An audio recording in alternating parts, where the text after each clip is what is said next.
አሜሪካ ውስጥ ማለት ነው የማይወራ ነገር ግን በጣም የስራ እድገታችሁን በጣም ሊቀንስ የሚችል ነገር አንድ ነገር ልንገራችሁ። ሃይጂን ኦኬ፣ ንጽህናችሁን መጠበቅ ስፔሻሊ የአፍ ጠረን፣ የብብት ጠረን፣ የጫማ ጠረን nobody would want to work with you. You're not going to get any promotion.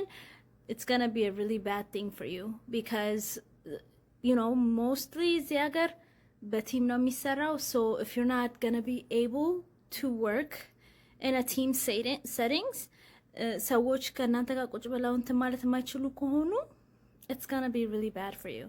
So ምክሬም እንደሆነ ልንገራችሁ፣ ጥርሳችሁን ፍሎስ አድርጉ በቀን 2 ጠዋትና ማታ ሚኒመም። at the same time ታንግ ስክራበር ገዝታችሁ ታንጋችሁን ስክራብ አድርጉ።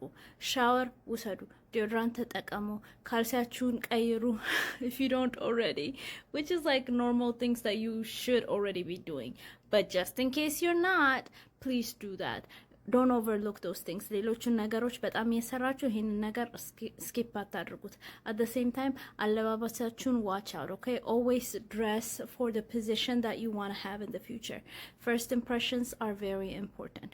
እሱ ልነግራችሁ ነው because like I had an incident at work. Anyway, bye you guys, have a good night.